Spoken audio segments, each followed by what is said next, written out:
મિત્રો કેમ છો? આશા રાખું છું કે તમે બધા સહકુશળ હશો. હું પણ સહકુશળ છું. આજે 23 જૂન 2026નું કરંટ અફેર લઈને તમારા માટે હાજર થઈ ગયો છું. તો ચાલો મોડું ન કરતા આજનો વિડીયો શરૂ કરીએ છીએ. એની પહેલાં કહેવા માંગીશ કે ચેનલ પર નવા છો તો સબસ્ક્રાઈબ કરી લેજો. વિડીયો ગમે તો એક લાઇક કરી દેજો અને ભાઈબંધ દોસ્તાર ફેમિલી મેમ્બર સાથે આ વિડીયો શેર જરૂર કરજો, જે પણ લોકો ગવર્મેન્ટ એક્ઝામની તૈયારી કરતા હોય.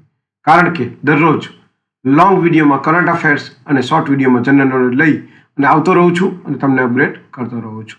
તો ચાલો મોડું ન કરતા આજનો વિડીયો શરૂ કરીએ છીએ. 23 જૂન 2026 કરંટ અફેર્સનો પહેલો પ્રશ્ન છે.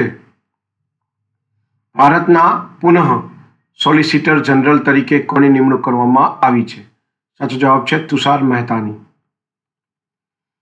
બીજો પ્રશ્ન છે. ભારતની 28મી નવરત્ન કંપનીનો દરજ્જો કોને મળ્યો? સાચો જવાબ છે ચેન્નઈ પેટ્રોલિયમ કોર્પોરેશન. ત્રીજો પ્રશ્ન છે. કયા દેશના વડાપ્રધાનને રાજીનામું આપ્યું? કયા દેશના વડાપ્રધાને રાજીનામું આપ્યું? સાચો જવાબ છે ઇંગ્લેન્ડના. ચોથો પ્રશ્ન છે. Best male athlete of the year award કોને આપવામાં આવ્યો? સાચો જવાબ છે નીરજ ચોપડાને.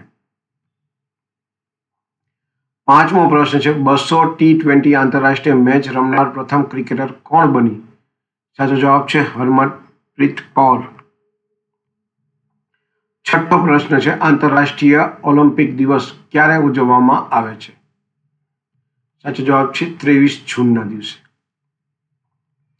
સાતમો પ્રશ્ન છે. ખુરાસાની ઇમલીને જીઆઈ ટેગ કયા રાજ્યને મળ્યો? સાચો જવાબ છે મધ્યપ્રદેશ. આઠમો પ્રશ્ન છે. દ્વિદિવસીય બ્રિક્સ સુરક્ષા સંમેલનનું આયોજન ક્યાં કરવામાં આવ્યું? સાચો જવાબ છે નવી દિલ્હી.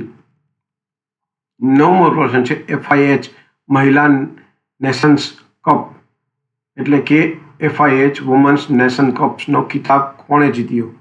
સાચો જવાબ છે ભારતે. 10મો અને છેલ્લો પ્રશ્ન છે. પ્રધાનમંત્રી નરેન્દ્ર મોદીએ ભારતની પ્રથમ વાણિજ્યિક સ્તરની કોલસાથી એમોનિયમ નાઇટ્રેટ યોજના કયા રાજ્યમાં શરૂ કરી? સાચો જવાબ છે ઓડિશા. આ હતા 23 જૂન 2026ના કરંટ અફેર્સ અને તેના જવાબો. વિડીયો ગમ્યો હોય તો વિડીયોને એક લાઇક કરી દેજો. ચેનલ પર નવા છો તો સબસ્ક્રાઈબ કરીને રાખજો, કારણ કે દરરોજ લોંગ વિડીયોમાં કરંટ અફેર્સ અને શોર્ટ જનરલ નોલેજ લઈ અને આવતો રહું છું અને તમને અપડેટ કરતો રહું છું. તો આજ માટે આટલું જ. જય હિન્દ, વંદે માતરમ દોસ્તો.